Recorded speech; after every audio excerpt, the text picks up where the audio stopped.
കോട്ടയം തലയോലപ്പറമ്പിൽ പണമിടപാടുകാരനെ കൊലപ്പെടുത്തി കുഴിച്ചിട്ട കേസിൽ പ്രതിയെ വെറുതെ വിട്ട ഉത്തരവിനെതിരെ അപ്പീൽ പോകുമെന്ന് കുടുംബം. പ്രതിയായ അനീഷിനെ തെളിവുകളുടെ അഭാവത്തിലാണ് കഴിഞ്ഞ ദിവസം കോട്ടയം പ്രിൻസിപ്പൽ സെഷൻസ് കോടതി വെറുതെ വിട്ടത്.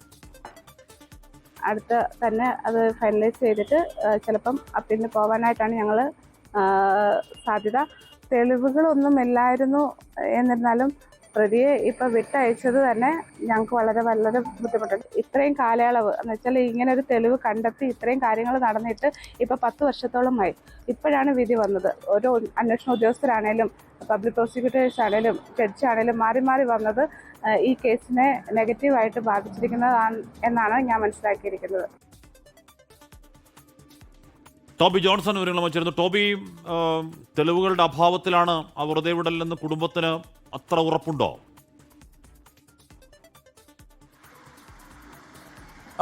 അശ്മി, അങ്ങനെയാണ് നമുക്ക് മനസ്സിലാക്കാൻ സാധിക്കുന്നത്. ഈ പ്രതിയുടെ അഭിഭാഷകനുമായി നമ്മൾ സംസാരിച്ചിരുന്നു. അദ്ദേഹവും പറയുന്നത് കൃത്യമായിട്ടുള്ള തെളിവുകൾ ഹാജരാക്കാൻ പ്രോസിക്യൂഷന് സാധിച്ചില്ല എന്നുള്ളതാണ്. ഈ ദൃശ്യം മോഡൽ കൊലപാതകം എന്ന് പറയുമ്പോൾ ഈ ദൃശ്യം സിനിമ ഇറങ്ങുന്നതിന് മുൻപ് നടന്ന സംഭവമാണ്. പക്ഷേ ആ സിനിമയോട് സമാനമായ രീതിയിലുള്ള സാദൃശ്യമുള്ള ചില കാര്യങ്ങളാണ് ഈ കേസിൽ നടന്നിട്ടുള്ളത്. 2008 ഈ മാത്യൂസ് എന്ന് പറയുന്ന വ്യക്തി കൊല്ലപ്പെടുന്നത്. അന്ന് അദ്ദേഹത്തെ കാണാതെ പോയി എന്നൊരു പരാതിയാണ് പോലീസിന് ലഭിച്ചത്. തുടർന്ന് അന്വേഷണങ്ങളൊക്കെ നടത്തി എവിടെയാണെന്ന് കണ്ടെത്തിയില്ല. ശേഷം 2016 ഒരു നിർണായകമായിട്ടുള്ള വഴിത്തിരിവ് ഈ കേസിൽ ഉണ്ടാകുന്നു. 2016 ഈ കേസിലെ പ്രതിയായിട്ടുള്ള അനീഷ് മറ്റൊരു കേസിൽ ജയിലിൽ കഴിയുമ്പോൾ ജയിലിൽ ഉണ്ടായിരുന്ന സഹതടവുകാരനോട് ഒരു വെളിപ്പെടുത്തൽ നടത്തുകയാണ്. ഇങ്ങനെ താൻ ഒരാളെ കൊലപ്പെടുത്തിയിട്ടുണ്ട്, ഇങ്ങനെ കുഴിച്ചിട്ടിട്ടുണ്ട് എന്നാണ് പറഞ്ഞത്. അതേ തുടർന്ന് ആ സഹതടവുകാരൻ ഈ പ്രതിയുടെ അച്ഛൻ ഒരു കത്തയക്കുന്നു. ആ അച്ഛൻ അത് ഈ മകളോട്, അതായത് കൊല്ലപ്പെട്ട ആളുടെ മകളോട് ഈ കാര്യം വെളിപ്പെടുത്തുന്നു. അങ്ങനെ അത് പോലീസിന്റെ അടുത്തേക്ക് എത്തുന്നു. ഉടൻ തന്നെ പോലീസ് ഈ സ്ഥലത്ത്, അന്ന് ഒരു പ്രതിയുടെ പേരിലുള്ള ഒരു കടയായിരുന്നു അത്. ആ കട പിന്നീട് ഒരു 3 നില കെട്ടിടമായി ഒരു ഷോപ്പിംഗ് കോംപ്ലക്സ് ആയി മാറി. 2016 വലിയ വിവാദമായിരുന്നു. നമ്മളെല്ലാവരും മാധ്യമങ്ങളിലെല്ലാം സജീവമായി തന്നെ വന്ന ഒരു വാർത്തയാണ്.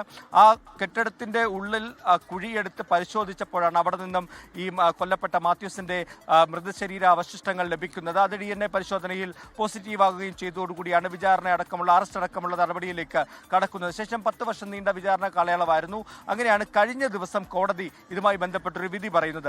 ആ വിധിയിലാണ് ഈ പ്രതിയെ വെറുതെ വിട്ടു എന്ന് കോട്ടയം പ്രിൻസിപ്പൽ സെഷൻസ് കോടതി ഒരു ഉത്തരവ് ഇടുന്നത്. അതിനുള്ള കാരണം മതിയായ തെളിവുകളില്ല എന്നുള്ളത് തന്നെയായിരുന്നു. ഒപ്പം തന്നെ പ്രധാനപ്പെട്ട 2 സാക്ഷികൾ മരിക്കുകയും ചെയ്തു. ഇതാണ് ഈ കേസിൽ നിർണായകമായിട്ടുള്ള തിരിച്ചടിയായതെന്നാണ് പറയുന്നത്. നേരത്തെ ഈ കുടുംബം പറഞ്ഞതുപോലെ തന്നെ ഈ പ്രോസിക്യൂഷൻ അന്വേഷണ ഉദ്യോഗസ്ഥർ മാറി വന്നതും പ്രോസിക്യൂഷൻ മാറിയതുമൊക്കെ വലിയ പ്രയാസം ഈ കേസിലുണ്ടാക്കിയെന്ന് പറയുന്നു. എന്തായാലും ഈ കേസിൽ അപ്പീൽ പോകാനുള്ള ഒരു താല്പര്യം കുടുംബത്തിനുണ്ട്. അതുപോലെ തന്നെ പോലീസും ഈ വിഷയം ഈ വിധി പഠിച്ചതിന് ശേഷം അപ്പീൽ പോകുമെന്നാണ് നമുക്കിപ്പോൾ അറിയാൻ സാധിക്കുന്നത്. എന്തായാലും നാടകീയ രംഗങ്ങൾ ഈ സിനിമയെ അല്ലെങ്കിൽ ഈ സിനിമയോട് സാദൃശ്യം തോന്നുന്ന ഒരു തലത്തിൽ നാടകീയ രംഗങ്ങൾ അല്ലെങ്കിൽ വലിയ ട്വിസ്റ്റുകൾ തന്നെയാണ് ഈ കേസിൽ ഇപ്പോൾ നടന്നുകൊണ്ടിരിക്കുന്നത്. ഹാഷ്മി പ്രവിത.